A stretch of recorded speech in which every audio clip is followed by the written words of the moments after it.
Welcome, everyone, to the first episode of the reboot of the CAHPERD Chats. I'm Brent, Executive Director of CAHPERD. And I'm Christina, CAHPERD Administrative Assistant. We're thrilled to launch this podcast where we highlight leaders, educators, and professionals in health, physical education, recreation, and dance. And this isn't just about conferences or curriculum. We want to show you the people behind CAHPERD, their stories, passions, and maybe even their favorite snacks. Can't forget about the snacks. That's why I'm here. Snacks? Should I call you like Chris Snacks, maybe? Hey, it fits, maybe. So today we're excited to welcome Will Potter. Will is a teacher and active contributor to Shape America and CAHPERD, and he'll be hosting a CAHPERD Bay Area workshop on September 27th. Will, thanks for joining us. I know we kind of sprung this up on you, but when Brent and I were discussing bringing back CAHPERD Chats, you were definitely at the top of our list to be our guest. So thank you so much for joining us. Absolutely. I'm glad to be here. All right, so let's just go ahead and kick this off. Can you start by telling us a little bit about your current teaching role and what drives your passion for health and physical education? Yeah, so currently I'm starting my 24th year of teaching and my 21st at Serendipity School in Belmont, California. I think my passion for health and physical education is fueled by my students. I really love those aha moments when my students' eyes light up from understanding a concept or finally getting something that they've been working really hard on. And it's moments like those that are kind of lightning in a bottle and spark my personal joy for teaching. That's great. You've been active in Shape America and CAHPERD for a while. What drew you to these organizations and how have they influenced your approach to teaching and professional growth? Yeah, well, I think the first big thing is that I'm the only physical education teacher at my school. And so when I first started, teaching, I was really desperate for professional connections. And so going to CAPERD conferences, going to workshops, going to other events, they really helped me understand what quality physical education is and what it looks and feels like. And I think that's really something that shaped what my teaching philosophy is. And then going to those things have also given me the tools to be the best teacher I can be and helped me advocate for my program. But I think the biggest thing that organizations like Shape and Capered have given me is the connections that I've been able to make over the years. And those connections, they became mentorships. And then those mentorships, they become friendships. And those are absolutely the most valuable thing I think anything I've gotten from the organizations. That's really powerful, the way you describe those professional connections and how they grew into friendships. It really sounds like they kind of shaped your path. So that's great. You briefly spoke on it, and I do feel like every educator does kind of have that aha moment. Was there an experience in your teaching career that really shaped your philosophy or approach in PE? Yeah, I think that the most memorable experience I had was at a Capered conference in 2016. That was the one in Santa Clara. The keynote speakers that year were Joey Fite and Dean Kralars, and both speakers focused on the concept of physical literacy, which really spoke to me. Dr. Kallars, he spoke to the science of why it's so important to teach students to have the confidence, the competence, and the desire to be active for life. And then Joey really kind of showed how a teacher can put that to work in everyday teaching and practical situations. And the one-two punch from those speakers just literally blew my mind and gave me a new perspective on my teaching. That's such an inspiring example of how one conference can spark a whole new perspective. And so looking back, what was your first teaching related experience? Like, was it student teaching or coaching? And what did you teach that still matters today? Well, I think my first teaching related experience goes back to my undergrad at San Francisco State. And one of the classes required me to shadow teach. And during one of the shadow teachings, we were assigned a video self-reflection. And so, we were videotaped ourselves giving a lesson and then analyzing our teaching after. So that's something that I think I still keep with me today. And then, of course, during that activity, I was videotaping myself, and I stepped in front of the camera to pick something up. And I think, we could see where this is going, but it really taught me that what you wear and the dress code really matter to your teaching, even though you might not think so. And Yeah, that's something that stuck with me. that is a great reminder about presence and professionalism, remembering things like that. So, switching gears just a little bit, outside of the classroom, what activities or hobbies really energize you? Well, I think I'm a true ambivert, so I love being around people when I'm teaching, attending conferences.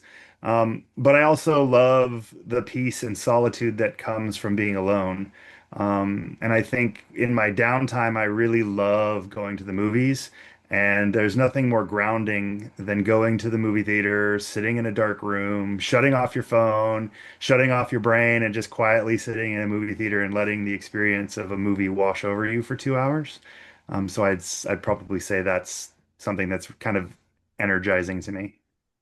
I absolutely relate to that. I definitely classify myself as an introvert extrovert myself. So, all right. Well, is there a hidden talent, a quirky habit, or a fun fact that might surprise people about you? I don't know if I have anything that's a hidden talent or quirky habit, but I am a huge movie fan, and I think a lot of people are initially surprised by the fact that I own over 5,000 DVD movies Ooh.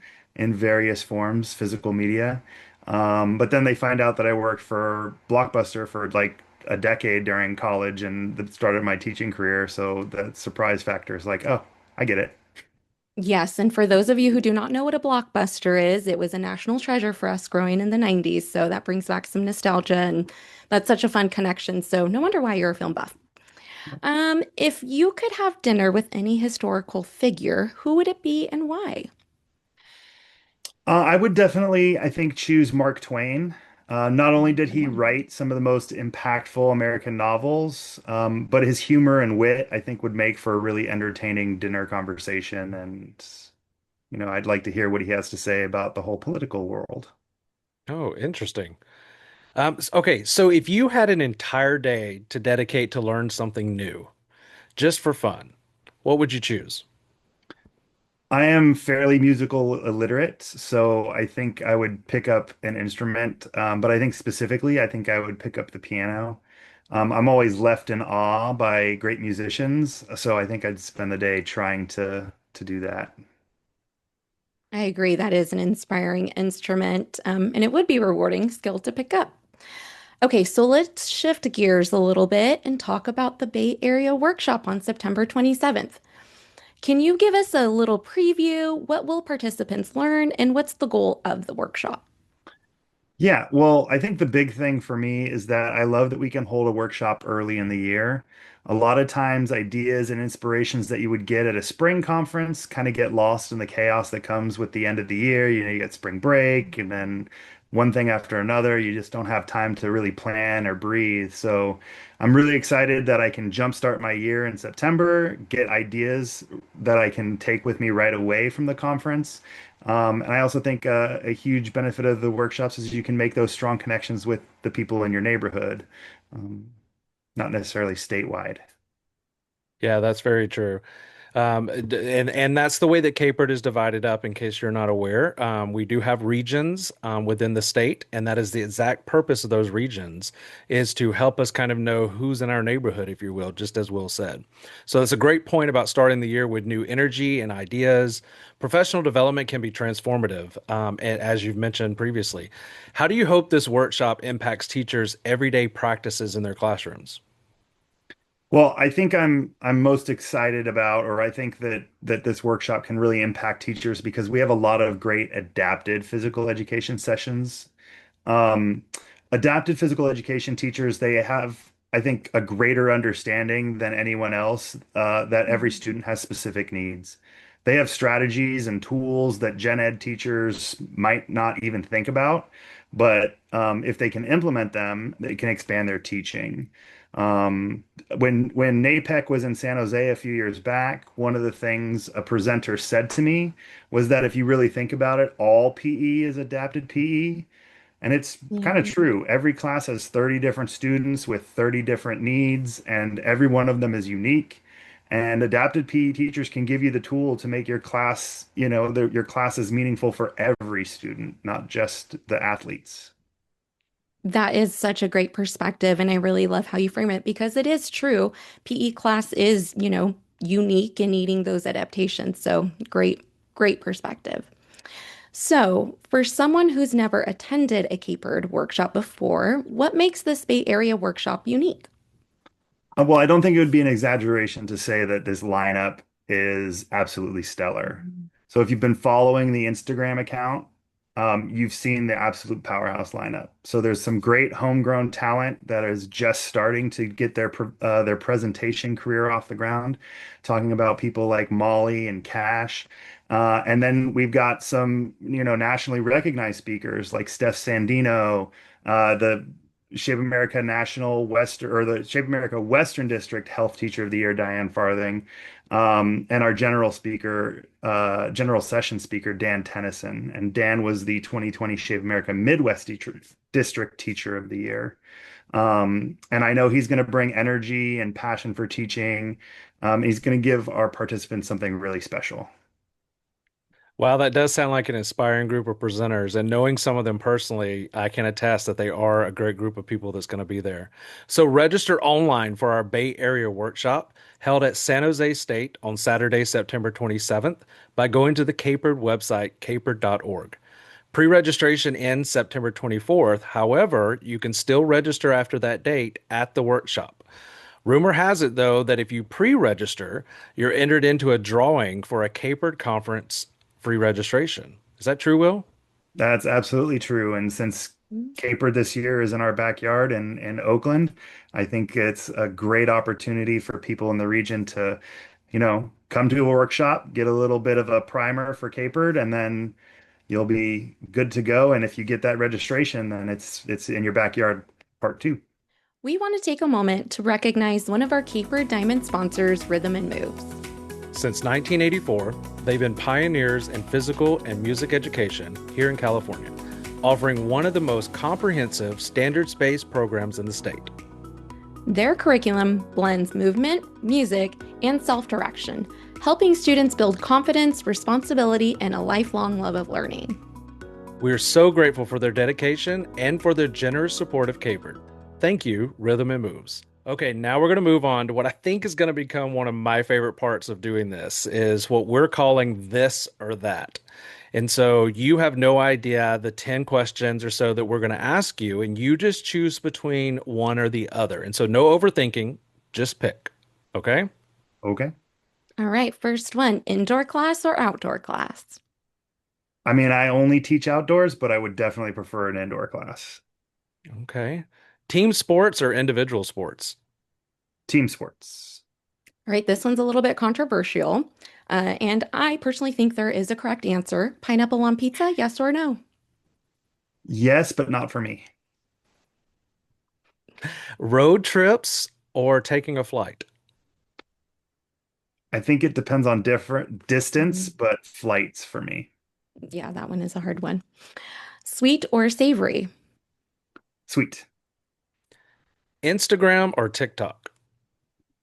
Well, I watch my TikToks on Instagram, so I'll say Instagram.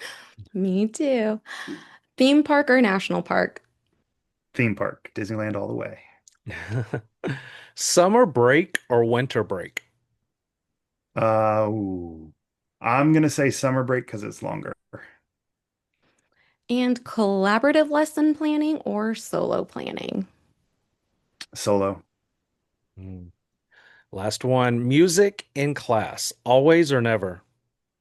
always, always. Always, always. Just also for you to know, Will, if you go back to the question about road trip or flight, I saw that you had a little hesitance there to answer. And if you've ever seen any of his posts while he's flying someplace or whatever he's doing, Will's a tall guy if you don't know, so he needs the leg room there. So I could see why it was like, which one do I choose? Yeah. Yeah, being 5'20" is not easy. All right, well, before we close, what advice would you give educators looking to get more involved with Capered or other professional organizations? Well, I think there's two things. I think definitely step out of your comfort zone. I cannot say enough about being present at a Mm. workshop. Don't just go to a conference and then go to your hotel room after, be around, see people, say hello. You don't have to drink to hang out at the bar. You can have a soda. Sometimes I'll just have a soda and hang out and talk to people. Sometimes at a conference or a workshop, the conversations you have in the hallways or outside of sessions can be just as valuable, if not more valuable, than the conversations you have in the sessions. So, get out there and be present when you're at a workshop. That's very true. And Capered is one of those professional organizations that gives you plenty of those opportunities to build those relationships and make those connections. And so that's inspiring, the way that you look at things and what Mhm. conferences and workshops have done for you to get you where you are today to be Will Potter, who knows all these people, and is sought after to do so many different things. And so thank you so much, Will, for being our first guest here. Absolutely. Yes, the huge thank you. Your experience, your energy just gave us so much to think about as we gear up for the year ahead. So thank you. Yeah. Absolutely. We're grateful to have you, Will, as being our first guest. Okay. Thank you so much. Thank you, guys. Listeners, stay tuned because our next episode is going to be extra special. Yes, we'll be talking with a true trailblazer in adapted and inclusive physical education, someone who has been instrumental in shaping Caperd's direction and has stepped into our top leadership role for the 2025-2026 term. She's led councils, shaped policy, inspired thousands, and played a key role in our Mission Possible conference planned for Oakland next February. You won't want to miss this conference. So hit subscribe and join us next time when we chat with someone who's not just part of the movement, she is the movement.